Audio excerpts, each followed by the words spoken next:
नमस्कार दोस्तों, मैं धर्मेंद्र गुप्ता आपके सामने सिंपल इंटरेस्ट का पार्ट 4 कंटिन्यू करूँगा। अभी तक मैंने जो आपको बताया उसमें हम लोगों ने पीआरटी वाले केस से हमने क्वेश्चन को सॉल्व किया जिसमें हमने प्रिंसिपल को 100 रुपये माना। वो हमारे लिए बहुत इजी था, लेकिन अब हम कुछ ऐसे क्वेश्चंस की बात करेंगे कि डायरेक्टली मतलब हम पीआरटी से करना चाहें तो कर सकते हैं और नहीं करना चाहें तो डायरेक्टली भी क्वेश्चन को पढ़ के हम बहुत इजीली उसका आंसर निकाल सकते हैं। ठीक है, कैसे क्वेश्चंस की मैं बात करूँगा, उन क्वेश्चंस को मैं समझा रहा हूँ। देखिएगा, एक क्वेश्चन कुछ ऐसा है कि कोई राशि, प्रिंसिपल की बात चल रही है, कोई राशि किसी निश्चित ब्याज दर से, ब्याज दर मुझे नहीं पता, कोई राशि किसी निश्चित ब्याज दर से 2 वर्ष में 2240 रुपए हो जाती है। ये हो जाने का मतलब क्या है? ये हो जाने का मतलब हमने पहले सीखा था, इसका मतलब होता है मिश्र धन। कोई राशि किसी निश्चित ब्याज दर से 2 वर्ष में कितनी हो रही है? 2240 रुपए हो जाती है। वही राशि उसी निश्चित ब्याज दर से 5 वर्ष में, कितने वर्ष में? 5 वर्ष में। सेम ब्याज दर वही है, वही राशि है, ठीक है, कितनी हो जाती है? 2600 रुपये हो जाती है। ये हो जाने का मतलब क्या है? वही मिश्रधन, बस डिफरेंस क्या है कि पहले वाला 2 वर्ष का मिश्रधन है और ये वाला कितने वर्ष का मिश्रधन है? 5 वर्ष का मिश्रधन है। दोनों मिश्रधन है, पहला 2 वर्ष का, दूसरा 5 वर्ष का। अब इस क्वेश्चन में ना तो वह राशि है, तो पहला क्वेश्चन हमारा क्या बन गया कि वह राशि ज्ञात करो। दूसरा, किस रेट से गए हुआ है ये भी नहीं पता, तो क्वेश्चन हमारे 2 बन गए कि वह राशि ज्ञात करो तथा वह ब्याज की दर ज्ञात करो। इस क्वेश्चन को हम कैसे सॉल्व आउट करेंगे वो देखिएगा। एक छोटा सा बात बताओ, ये 2 वर्ष का मिश्रधन है और ये कितने वर्ष का मिश्रधन है? 5 वर्ष का मिश्रधन है। मिश्रधन का मतलब क्या होता है? मिश्रधन का मतलब होता है मूलधन प्लस ब्याज।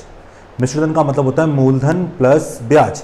अब ये मिश्रधन जो है, इसमें मूलधन तो है ही, साथ में 2 वर्ष का ब्याज भी है। ये भी क्या है? मिश्रधन। इसमें क्या है? मूलधन तो होगा ही होगा, साथ में कितने वर्ष का ब्याज होगा? 5 वर्ष का ब्याज होगा। तो इसमें 2 वर्ष का ब्याज, इसमें 5 वर्ष का ब्याज, मूलधन दोनों में सेम है। तो एक छोटी सी बात बताओ, जो मूलधन इसके पास है वही सेम मूलधन इसके पास भी होगा, हाँ या ना? सेम मूलधन होगा, हाँ होगा। अब इसके पास 2 वर्ष का ब्याज है, इसके पास 5 वर्ष का ब्याज है। अब सिंपल इंटरेस्ट हर वर्ष का समान होता है। अगर सेम ब्याज की दर है, सेम प्रिंसिपल है, तो सिंपल इंटरेस्ट हमेशा क्या होगा? फॉरएवर समान रहेगा। अब 2 वर्ष का इसके पास भी, 2 वर्ष का इसके पास भी, इसके पास 5 वर्ष का यानी 3 वर्ष का इसके पास ज्यादा है, तो इसके पास केवल 3 वर्ष का क्या होगा? सिंपल इंटरेस्ट ज्यादा होगा। तो एक काम कर सकते हैं, क्या करें? देखो, करने का बेस्ट तरीका क्या है? 5 वर्ष में 2600 रुपये हो रहा है और 2 वर्ष में 2240 रुपये हो जाता है। तो आप क्या करें? सीधा इसमें इसको माइनस कर दें, तो यहाँ 3 वर्ष बचेगा और यहाँ माइनस किया तो बचा यहाँ पर 360 रुपये। अब ये डिफरेंस आया है, ये जो 360 रुपये आया है, ये 360 रुपये क्या आया है बेटा? सिंपल इंटरेस्ट आया है। कितने वर्ष का? 3 वर्ष का। भाई जितने वर्ष का अंतर उतने वर्ष का सिंपल इंटरेस्ट आया। अब एक छोटी सी बात बताओ, ये 3 वर्ष का सिंपल इंटरेस्ट, तो बताओ 1 वर्ष का कितना होगा? सिंपल इंटरेस्ट हमेशा समान रहता है, तो 3 का डिवाइड कर दिया, कितना आया? 120 रुपये। कितने रुपये आया? 120 रुपये। तो जब 3 वर्ष में 360, तो 1 वर्ष में कितना हो गया बेटा? 120 रुपये हो गया। अब एक बात बताओ, इसके ये मिश्रधन है, इसके पास मूलधन होगा? होगा। अब ये 2 वर्ष का मिश्रधन है, इसमें 2 वर्ष का ब्याज भी होगा, तो अपने पास 1 वर्ष का ब्याज तो निकल के आ गया। और हम जानते हैं सिंपल इंटरेस्ट हमेशा समान होता है, तो 1 वर्ष में 120, तो 2 वर्ष में 2 × 120 दैट इज 240 रुपये। अब क्या करें? 240 रुपये हमारे पास क्या आ गया? ब्याज आ गया। कितने वर्ष का? 2 वर्ष का। तो मिश्रधन में से अगर हम ब्याज घटा दूँ तो क्या बच जाएगा? मूलधन। अगर आप इससे करना चाहें तो इससे भी कर सकते हैं। तो पहले प्रिंसिपल निकाल रहा हूँ, मूलधन बराबर मिश्रधन माइनस ब्याज, कितना आ गया बेटा? 2000 रुपये। कितना आया? 2000। अगर आप इससे करना चाहते तो सेम आता। कैसे? 1 वर्ष में कितना है? 120। 1 वर्ष में कितना है? 120। यहाँ कितने वर्ष का है? 5 वर्ष का ब्याज होगा, तो 1 वर्ष में 120, तो 5 वर्ष में कितना होगा? 12 × 5 = 60 यानी 600 रुपये होगा। अब 5 वर्ष का 600 रुपये ब्याज होगा। अब 2600 में से 600 क्या कर दो? घटा दो, तो देखो प्रिंसिपल वही आएगा 2000 रुपये। अब रेट निकालनी है। अब जब हमने चैप्टर स्टार्ट किया तो हमने एक छोटी सी बात सीखी थी, अगर आपको याद हो तो हमने सीखा था कि जो ब्याज होता है वो राशि का कुछ % भाग होता है। जो ब्याज होता है वो राशि का कुछ % भाग होता है। अब यहाँ पर ब्याज कौन सा है? ब्याज हमेशा 1 साल का ही होता है। सिंपल इंटरेस्ट में ब्याज हमेशा 1 साल का ही होता है। तो 1 साल का ब्याज कितना है बेटा? 120। तो 120 रुपये ब्याज किस पर मिला होगा? मूलधन पर। मूलधन कितना है? 2000। कितना % है? गुणा 100। तो इस तरह से रेट ऑफ इंटरेस्ट कितना आ गया बेटा?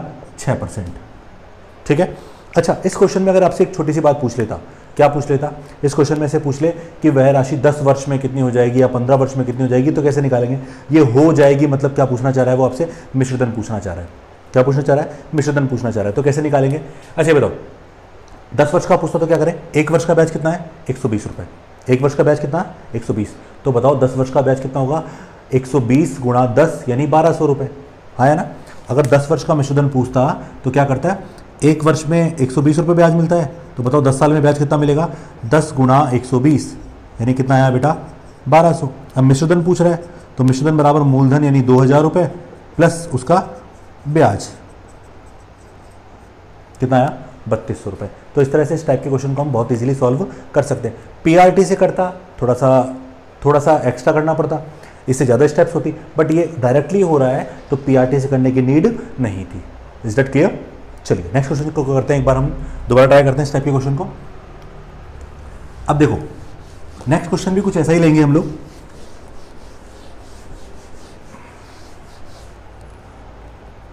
जैसे लेते हैं कि कोई राशि किसी निश्चित ब्याज दर से 3 वर्ष में 3450 रुपये हो जाती है और वही राशि 7 वर्ष में 4050 रुपये हो जाती है। कोई राशि किसी निश्चित ब्याज दर से 3 वर्ष में 3450 रुपये तथा 7 वर्ष में 4050 रुपये हो जाती है। दोनों हो जाती है मतलब मिश्रधन है। अब क्वेश्चन वही, पहला क्वेश्चन प्रिंसिपल वह राशि ज्ञात करो, दूसरा वह ब्याज की दर ज्ञात करो। मिश्रधन है दोनों, ये कितने वर्ष का 3 वर्ष का और ये कितने वर्ष का 7 वर्ष का। कैसे करें वो देखो, 3 वर्ष का 3450, 7 वर्ष का ज़्यादा है 4050, माइनस करें कितना आया 4। पिछले वाले में 3 आ रहा था, इस बार 4 डिफरेंस आ रहा है। अब अगर यहाँ माइनस करें तो बेटा यहाँ माइनस करने पर आएगा 600 रुपये। इसका मतलब ये है कि 4 साल में जो ब्याज मिलता है वो कितने रुपये मिलता है अपन को, 600 रुपये का ब्याज मिलता है 4 वर्ष में। तो बताओ 1 वर्ष में कितना मिलेगा, 600 बटा 4 यानी 150 रुपये। ठीक है, ये बताओ इसमें इस वाले में कितने वर्ष का है, 3 वर्ष का होगा। ठीक है, तो 1 वर्ष का ब्याज 150, तो 3 वर्ष का 3 × 150 यानी कितना आ गया 450 रुपये। ठीक है, अब मुझे मूलधन निकालना है, तो मूलधन बराबर क्या होता है, मिश्रधन माइनस ब्याज, यानी जो मूलधन आएगा वो कितने रुपए आएगा बेटा 3000 रुपये। ठीक है, अब आगे बात करें, रेट निकालनी है। क्या बताया था रेट का तरीका, कि 1 वर्ष का जो ब्याज होता है, 1 वर्ष का ब्याज वो मूलधन का कुछ परसेंट होता है, तो 150 रुपये मूलधन यानी 3000 का कितना प्रतिशत होगा।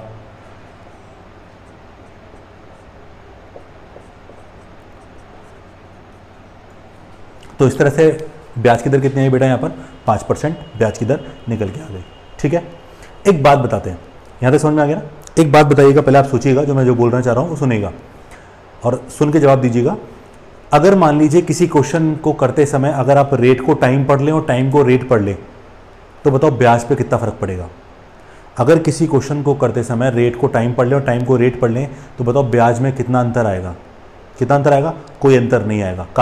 कारण ये है कि देखो, सबसे पहले हमने जो मेथड सीखा उसमें हमने क्या सीखा, आर को टी से गुणा करो। जब भी प्रिंसिपल 100 मानोगे तब आर को टी से गुणा करो या टी को आर से गुणा करो। अरे वैल्यू तो इंटरेस्ट, नाम ही तो फर्क पड़ रहा है, टी को आर पढ़ रहे हैं, आर को टी पढ़ रहे हैं, पर वैल्यू तो मल्टीप्लाई करके उतनी आ रही है। अच्छा ऐसे मत पढ़ो, ऐसे पढ़ो बात। सिंपल इंटरेस्ट का फॉर्मूला ये होता है ना। अब एक काम करो, चलो अगले पॉइंट में देखते हैं।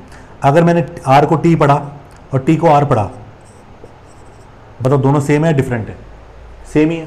तो कहने का मतलब मेरा ये है कि अगर आप क्वेश्चन करते समय रेट को टाइम पढ़े, टाइम को रेट पढ़े, तो जो उसका रिजल्ट आता है यानी जो इंटरेस्ट आता है उसमें कोई फर्क नहीं पड़ता। वैसे ही अगर मैं इस क्वेश्चन की बात करूं, देखो इस क्वेश्चन में क्या लिखा हुआ है कि कोई राशि किसी निश्चित ब्याज दर से, रेट फिक्स है, निश्चित ब्याज दर से 3 वर्ष में कितनी हो रही है 3450। ये 3 वर्ष का मिश्रधन है और ये 7 वर्ष का मिश्रधन है, ये वर्षों के हिसाब से। अब इसको उल्टा पढ़ता, क्या पढ़ता कि कोई राशि किसी निश्चित समय में, कोई राशि किसी निश्चित समय में 3% से 3450 रुपये और 7% से 4050 रुपये हो जाती है। तो अब की बार क्या पूछता कि वह राशि तथा वह समय ज्ञात करो। हाँ है ना, तो राशि तो ऐसे निकलेगी और समय भी ऐसे निकलेगा। बस क्यों? क्योंकि यहाँ पर आर की जगह अब की बार क्या पढ़ेंगे हम लोग, टी पढ़ेंगे। तो ऐसे क्वेश्चन को करने में कोई दिक्कत नहीं आनी चाहिए। जो तरीका ये हम फॉलो कर रहे हैं सेम वही तरीका हम अप्लाई भी करेंगे आगे। ठीक है, अगला क्वेश्चन देखते हैं। हमारा अगला क्वेश्चन किस टाइप का है, वही मैंने जो आपको बताया कि अब की बार पहले तो हमने क्या किया था कि पहले हमने रेट फिक्स करके टाइम की बात की थी, अब हम क्या करेंगे टाइम फिक्स करके रेट के अकॉर्डिंग बात करेंगे। तो क्वेश्चन ये है कि कोई राशि किसी निश्चित समय में 4% की दर से, ये 4% है, 4% की दर से 4800 रुपये,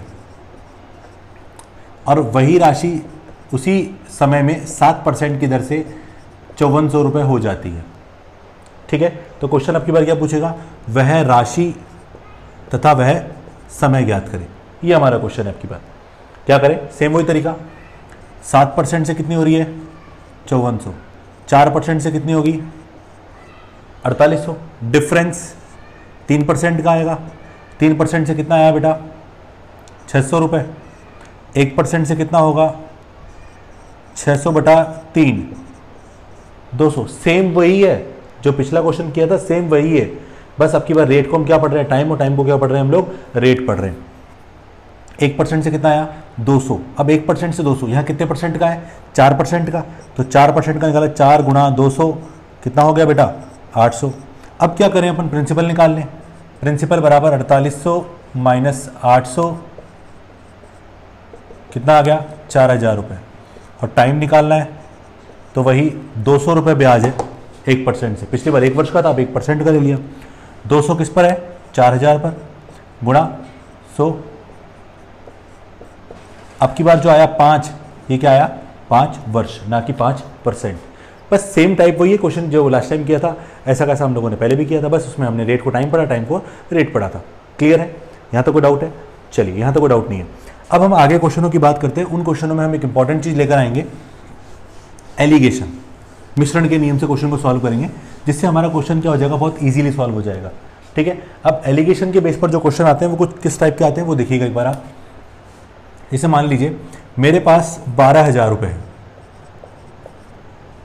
मेरे पास 12,000 रुपये है। अब 12,000 का एक हिस्सा, 12,000 का एक भाग मैंने 6% ब्याज दर से उधार पर दिया। 12,000 रुपये की राशि का एक भाग 6% ब्याज दर से उधार पर दिया, एक भाग, अब कितना दिया ये पता नहीं है। शेष भाग जो बचा, 12,000 रुपये की राशि का एक भाग 6% ब्याज दर से उधार पर दिया, और शेष भाग जो भी बचा वो 11% ब्याज दर से उधार पर दिया। तो एक हिस्सा तो 6% ब्याज दर से उधार पर गया, और दूसरा हिस्सा कितने परसेंट से गया, 11% ब्याज दर से उधार पर गया। अब क्या होता है कि यहाँ से कुछ ब्याज मिलेगा, 6% से कुछ ब्याज मिलेगा, कुछ 11% से ब्याज मिलेगा। इन दोनों ब्याज को क्या कर दिया, जोड़ दिया। अब जो ब्याज जोड़ा और जब उस ब्याज को जोड़ के कैलकुलेट किया तो पता चला कि वो ब्याज 12,000 पर 8% ब्याज के बराबर है, 8% ब्याज दर के बराबर है। अब कहने का मतलब ये है कि 12,000 के 2 टुकड़े किए, अब कितने कितने के ये पता नहीं है, 12,000 के कितने कितने टुकड़े किए ये पता नहीं है। अब इस क्वेश्चन को करें कैसे हम लोग, अब इस क्वेश्चन को करने के लिए एलिगेशन की सहायता ली जाती है, क्योंकि एलिगेशन से इस क्वेश्चन का सॉल्यूशन क्या होता है, बहुत ईजी हो जाता है। एलिगेशन क्या कहता है, एलिगेशन ये कहता है जैसे 2 डिफरेंट पोर्शन जिन्हें मिलाया जाए, जब उन दोनों पोर्शन को मिलाया जाता है तो एक निश्चित अनुपात में मिलाया जाता है, और इस तरह से मिलाया जाता है कि ये दोनों जो पर्टिकुलर पोर्शन की जो वैल्यू सेट हो वो ओवरऑल वैल्यू के अकॉर्डिंग काम करे। अब यहाँ पर आपको एलिगेशन में क्या करते हैं मैं आपको बता देता हूँ पहले, और कैसे यूज़ करेंगे वो बता रहा हूँ मैं आपको। ये 2 इंडिविजुअल अलग अलग वैल्यूज़ हैं जिन दोनों को या तो मिलाया जाता है या किसी चीज़ को 2 भागों में तोड़ा जाता है। जब किसी चीज़ को 2 भागों में तोड़ा जाता है तो उन्हें निश्चित अनुपात में तोड़ा जाता है। तो ये 2 अनुपात है जिनको 2 वैल्यूज़ हैं जिन्हें आपको मिलाना हो या जिन्हें आपको तोड़ना हो, और ये 2 अलग अलग सेपरेट वैल्यूज़ हैं, और ये बीच में जो वैल्यू रखी है ओवरऑल वैल्यू रखी है। ये दोनों के बीच में जो वैल्यू रखी है कौन सी है, ओवरऑल वैल्यू। ये वैल्यू ऐसी है जो दोनों के लिए काम करेगी, दोनों के लिए मतलब ओवरऑल जिसको आपने तोड़ के 2 भाग बनाए। जैसे 12,000 के 2 भाग तोड़े आपने, एक हिस्सा यहाँ गया दूसरा हिस्सा यहाँ गया, तो उनकी जो वैल्यूज़ है वो यहाँ रखनी है, ओवरऑल वैल्यू यहाँ रखनी है जो 12,000 पे काम करेगी। आपको इसमें से इसको घटाना है यहाँ लिखना है, इसमें इसको घटाना है यहाँ लिखना है, और इनका अनुपात देना है, और ये वही अनुपात होगा जिसमें आपने इन दोनों को मिलाया है या तोड़ा है। ये एलिगेशन, बाकी जब हम चैप्टर पढ़ेंगे एलिगेशन का तब हम उसको डिटेल में समझेंगे इस चीज़ को। अभी हम केवल कैलकुलेशन के बेस पे बात कर रहे हैं। अब यहाँ पर मैंने 3 गोले बनाए। ये एलिगेशन यूज़ करने से पहले 2 बातों का जरूर ध्यान रखना पड़ता है।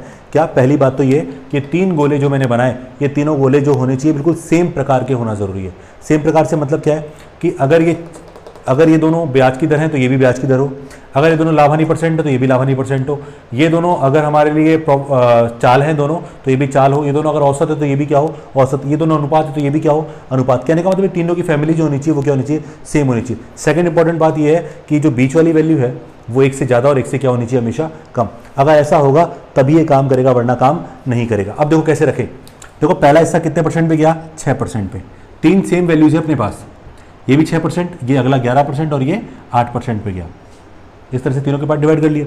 अब 8 में से 6 गया तो कितना बचा बेटा 2, 11 में से 8 गया तो कितना बचा 3। अब इंपॉर्टेंट बात क्या थी कि तीनों की कैटेगरी सेम थी और 8 जो है वो 6 से ज़्यादा पर 11 से क्या है वो कम। अब इसका मतलब क्या है कि आपने जो राशि को ब्रेक किया वो किस अनुपात में ब्रेक किया बेटा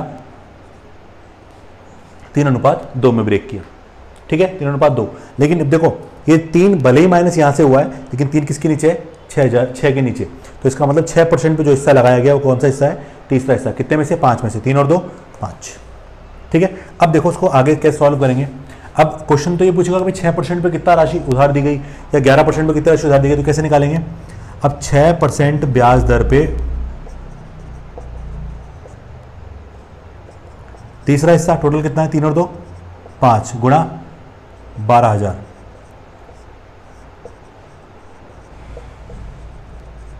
तो इसका मतलब 6% ब्याज दर पे कितनी राशि उधार दी गई 7200 रुपये। ऐसे 11% ब्याज दर पे अगर बात करूं 2/5 गुणा 12,000,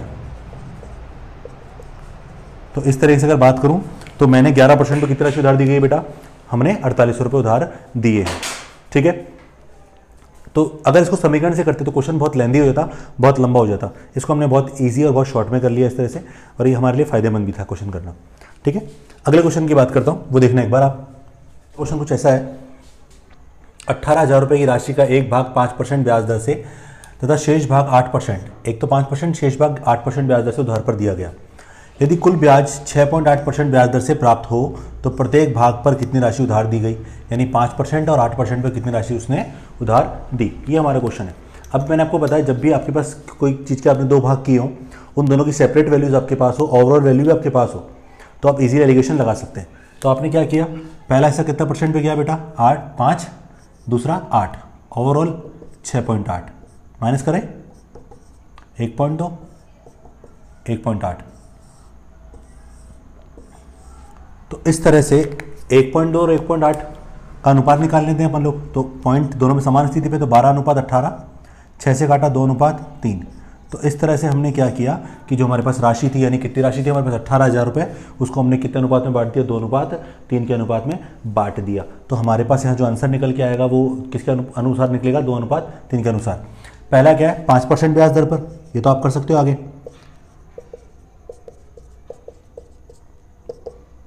5% पे 2/5 गुणा 18,000,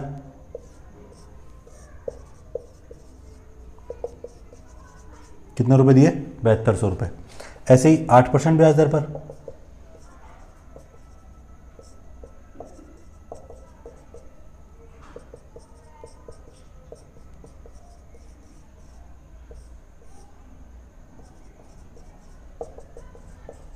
और यहाँ कितने दिए 10,800 रुपये हमने उधार दिए हैं। क्लियर है। अब पर ऐसे क्वेश्चन देखो ये तो इजी हो गया, पर कभी कभार क्या करता है ऐसे क्वेश्चन में क्या करता है यहाँ पर कुल ब्याज की दर दे दी, और कभी कभार क्वेश्चन में क्या ब्याज की दर ना देकर क्या देता है सीधा ब्याज देता है आपको कि आपको 1 वर्ष का ब्याज दे दिया है, 2 वर्ष का ब्याज दे दिया। तो उस समय कैसे करेंगे, यहाँ चेंज इतना सा करता है, तो इतना सा चेंज अगर वो करता है तो कैसे करेंगे वो देखिएगा आप लोग।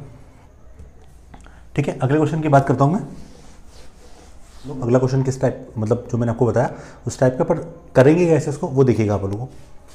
25,000 रुपये की राशि का एक भाग 15% ब्याज दर से और शेष भाग 18% ब्याज दर से उधार पर दिया जाता है। यदि 1 वर्ष का कुल ब्याज 4,050 रुपये प्राप्त हो तो राशि को किस अनुपात में बांटा गया। अब राशि नहीं पूछ रहा, राशि को किस अनुपात में बांटा गया, यानी जो एलिगेशन से हम अनुपात निकाल रहे हैं उसके बारे में बात कर रहे हैं। अब क्या हुआ, जैसे हमने क्वेश्चन स्टार्ट किया कि राशि को 2 भागों में बांटा, तो एलिगेशन लगा लेते हैं। एक हिस्सा 15%, दूसरा 18%, दोनों % में है।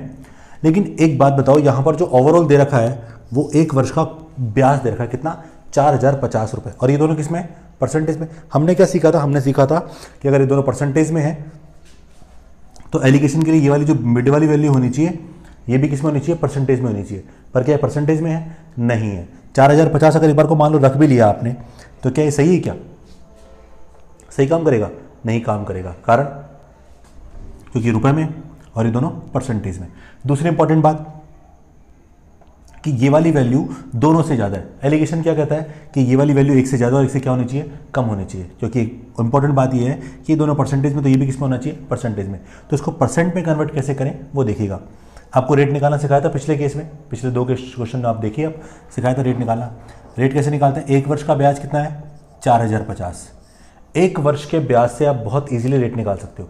1 वर्ष का ब्याज है 4050, किस पर मिला है? ये 25,000 रुपये पर। गुणा 100 कर दिया, गुणा 100 करते ही क्या हो गया? रेट निकल के आएगा। अब 81 में 5 का भाग लगाया तो कितना आया? 16.2%। यानी जो ओवरऑल ब्याज निकला 4050 वो किसके बराबर हो गया? 16.2% के बराबर हो गया। ठीक है ना यहाँ तक? अब देखो, क्या 16.2 बीच में रख सकता हूँ? रख सकता हूँ ना? तो एक हिस्सा 15%, दूसरा 18%, ओवरऑल ब्याज कितना है? 16.2%। माइनस किया तो कितना है? 1.2, या माइनस किया तो कितना है? 1.8। अब इसका अनुपात निकाल लें तो 18:12, क्योंकि पॉइंट समान स्थिति पर है तो राशि को किस अनुपात में बांटा गया? 3:2 में। और अगर क्वेश्चन आपसे ये पूछता है कि 15% ब्याज दर पर कितनी राशि दी गई तो 3/5 गुणा 25,000, और 18% पे कितनी दी गई तो 2/5 गुणा 25,000। क्लियर है यहाँ तक? कोई डाउट है? नहीं है। चलिए अगले क्वेश्चन की बात करता हूँ, वो देखिएगा। क्वेश्चन ये है कि 8,000 रुपये की राशि का एक भाग 8% ब्याज दर से तथा शेष भाग 12% ब्याज दर से उधार पर दिया जाता है। यदि 2 वर्ष का कुल ब्याज 1440 रुपये प्राप्त हो तो प्रत्येक भाग पर कितनी राशि उधार दी गई? ये हमारा क्वेश्चन है। अब की बार क्या है? अब की बार देखो, इंडिविजुअल भाग का परसेंटेज तो दे रखा है 8 और 12, पर यहाँ पर 2 वर्ष का कुल ब्याज कितना? 1440 रुपये। कितने वर्ष का है ये? 2 वर्ष का। अब जब एलिगेशन अगर हम लगाएंगे, हमें याद है कि अगर हम एलिगेशन लगाएंगे तो दोनों के इंडिविजुअल परसेंटेज तो है हमारे पास, लेकिन ओवरऑल जो है हमारे पास उसका परसेंटेज नहीं है। तो पहले हम क्या करेंगे? पहले हम ओवरऑल रेट ऑफ इंटरेस्ट निकालेंगे। तो 2 वर्ष में कितना ब्याज मिल रहा है अपन को? 1440 रुपये। तो बताओ 1 वर्ष का ब्याज कितना होगा? तो 1440/2, 720 रुपये। ठीक है, यहाँ से हम रेट ऑफ इंटरेस्ट निकाल सकते हैं अपनी। तो 720 रुपये जो ब्याज है वो किस पर आया? प्रिंसिपल है अपना 8,000 गुणा 100। तो यहाँ से रेट ऑफ इंटरेस्ट निकाला तो कितना आया? 9%। हाँ, गलती मत करना इसको करने के लिए, कहीं आप 2 वर्ष का तो 2 वर्ष के ऊपर रेट ऑफ इंटरेस्ट निकालो तो 18% आएगा। और जब आप एलिगेशन लगाओगे तो एक है अपना 8%, दूसरा है हमारा 12%, ओवरऑल हमारा 9%। अगर आप 2 वर्ष में निकालते तो यहाँ कितना लिखा हुआ था? 18 लिखा हुआ था, वो हमारे लिए गलत हो जाता। तो इस तरह से यहाँ अनुपात कितना आया? 3:1। और तीसरा हिस्सा किस पर लगाया है? 8% पर। तो क्वेश्चन ने क्या पूछा? प्रत्येक भाग की पर कितनी राशि उधार दी गई? तो क्वेश्चन ये है कि 8% ब्याज दर पर, तो बताओ 8%, 3 टोटल कितना है? 4 गुणा 8,000। तो बताओ 8% ब्याज दर पर कितनी राशि उधार दी गई है? 6,000। और दूसरा 12% ब्याज दर पर 1/4 गुणा 8,000। तो इसका मतलब 12% ब्याज दर पर कितनी राशि उधार दी गई है? 2,000। तो चाहे और तो चेक करो, टोटल कर लो, 6 और 2 8,000। तो इस तरह से हमने इस क्वेश्चन का सोल्यूशन बहुत इजीली निकाल लिया। हाँ, अगर आप समीकरण से करने बैठ जाते इस क्वेश्चन को तो थोड़ा सा लेंदी हो जाता। लेंदी मतलब कैलकुलेशन बढ़ जाती है और कुछ नहीं होता। अगर आप चाहें तो मैं एक बार करके बता सकता हूँ आपको, देखिएगा कि अगर कैलकुलेशन को अगर मतलब उस तरह से कैलकुलेटिव बनाते तो क्वेश्चन का सोल्यूशन कैसे करते, वो देखिएगा।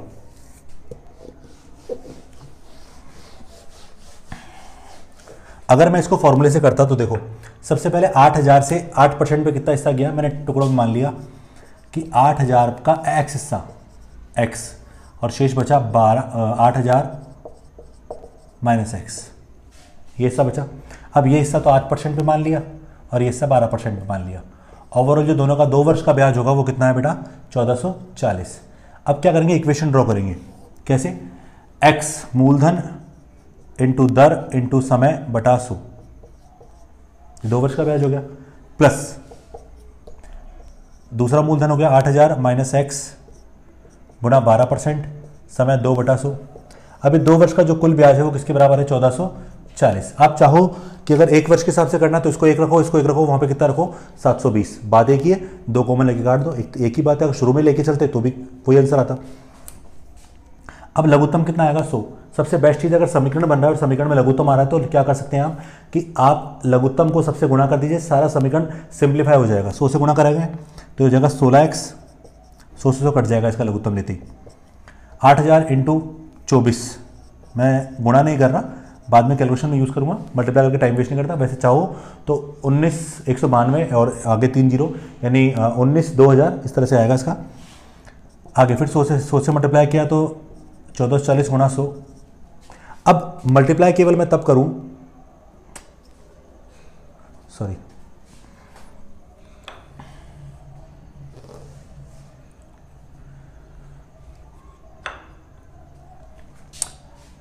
इसका लघुत्तम देखिए, लघुत्तम कितना आ रहा है, इसका लघुत्तम आ रहा है बेटा 100, 100 सबको गुणा किया तो ये हो गया 16x, इसको 100 से गुणा करूँ 100 से 100 कट जाएगा।